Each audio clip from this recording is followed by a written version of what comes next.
7 fakta sisi gelap negara Jepang, dari industri seks hingga gelandangan. Negara Jepang memang dikenal sebagai negara yang disiplin, jujur, dan taat aturan. Meskipun masyarakatnya homogen, ketertiban negara tersebut memang boleh diacungi jempol. Namun, fakta-fakta tentang sisi gelapnya negara Jepang juga tak kalah mengejutkan. Fakta tentang Jepang ini tentu saja tak akan diungkap Jerome Pauline di vlognya. Lantas, fakta apa sajakah itu? Mari kita simak beberapa faktanya. 1. Industri film seks. Industri JAV adalah salah satu sisi gelap Jepang yang mendunia. Kalau tahu Kakek Sugiono, bisa dipastikan bahwa orang tersebut pernah menonton film dewasa buatan Jepang. Di Jepang, komik, buku, maupun film berisi konten dewasa memang tak dilarang, tetapi dibatasi. Hanya yang sudah berusia 18 tahun ke atas yang boleh membelinya. Fenomena Yoshiko Usei, siswi SMA, juga termasuk salah satu sisi gelap dalam dunia industri hiburan Jepang. Entah mereka beneran siswi SMA atau perempuan dewasa yang menyamar. Faktanya, di lokalisasi Tokyo banyak sekali perempuan berkostum siswi SMA menawarkan paket hiburan ini. Tak kalah di situ, lelaki penghibur yang berdandan sangat keren juga ikut menarik perhatian.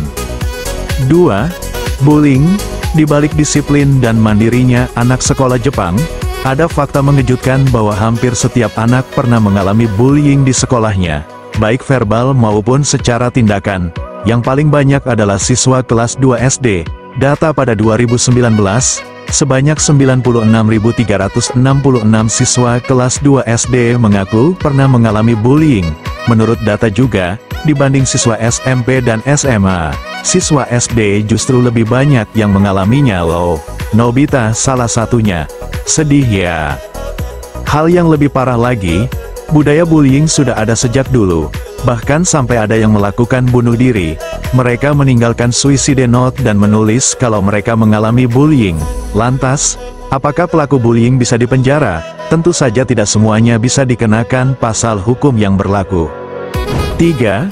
Pelecehan seksual. Selain budaya patriarki yang dipegang erat Jepang sampai sekarang, kenyataan bahwa Jepang masih bias terhadap perempuan memang tak bisa dimungkiri. Meski mengalami pelecehan seksual di tempat kerjanya, banyak perempuan yang malu dan takut untuk speak up.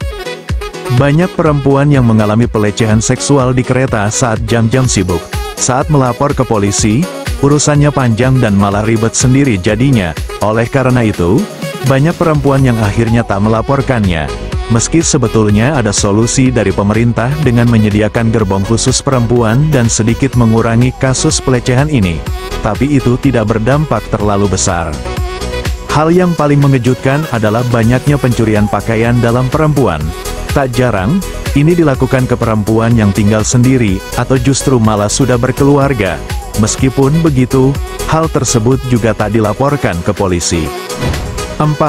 Aman sih, tapi tetap ada kriminalitas. Seaman-amannya Jepang, tetap saja ada kriminalitas. Banyak kisah yang menceritakan pengalaman bagaimana dompet yang hilang bisa kembali ke alamat pemilik dan itu bukan kebohongan. Tapi ya harus digarisbawahi juga, nggak semua juga akan kembali. Kalaupun kembali, bisa jadi isi uang dalam dompetnya hilang. Oh iya, sekalinya ada kasus kejahatan, biasanya sangat reaksi. Masih ingat soal kasus Joker yang mengacau di kereta Jepang? Banyak kasus serupa juga loh. 5. Jaga jarak dengan orang asing. Kalau ini sih, harus siap mental sebelum merantau ke negara Jepang. Diskriminasi sih enggak, tetapi mereka memilih untuk jaga jarak dengan orang asing. Kalau yang nggak terpaksa sekali, mereka memilih nggak berurusan. Ini antara mereka nggak percaya diri atau memang nggak mau repot sih. Atau ya memang dasar orang Jepang itu individualismenya tinggi. 6. Gila kerja. Sebenarnya kalau urusan kerja, orang Jepang itu terkenal sebagai pekerja keras. Namun di sisi lain, mereka terkesan ambisius dan menggebu-gebu. Bekerja maksimal saat jam kerja itu memang sudah seharusnya.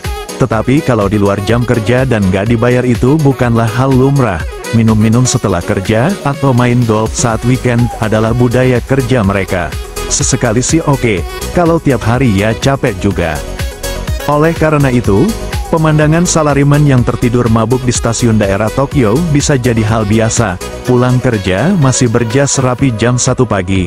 Itu juga biasa, nggak heran sih kalau akhirnya banyak pekerja Jepang yang meninggal dunia karena kelelahan bekerja. 7. Gelandangan. Tadinya saya pikir negara Jepang adalah negara maju yang rakyatnya nggak mungkin ada yang miskin. Akan tetapi, pemikiran itu hilang saat melihat sendiri ternyata ada tunawisma di Osaka dan Tokyo. Siang hari mereka mungkin bersembunyi, tetapi saat malam hari mereka mulai tidur di bawah jembatan layang, stasiun, bantaran sungai, atau taman kota. Berita tentang pemerintah Jepang yang menertibkan gelandangan di Tokyo menjelang Olimpiade Tokyo kemarin juga sempat viral. Kota Kamagasaki berganti nama menjadi Airin-Chiku, yang terletak di Nishinariku. Osaka juga menjadi topik kalau membicarakan kemiskinan di Jepang. Kalau merunut sejarahnya, pada 1960-an, Kamagasaki merupakan tempat para pekerja buruh harian lepas seluruh Jepang yang ingin mencari pekerjaan harian. Mereka merupakan pekerja non-terampil, sehingga rela dibayar murah. Menurut data, pada tahun 2012 sampai tahun 2016 ada sekitar 6.235 tunawisma yang tersebar di seluruh Jepang dan terbanyak ada di Osaka dan Tokyo. Bagaimana menurut kalian? Silakan komen di bawah.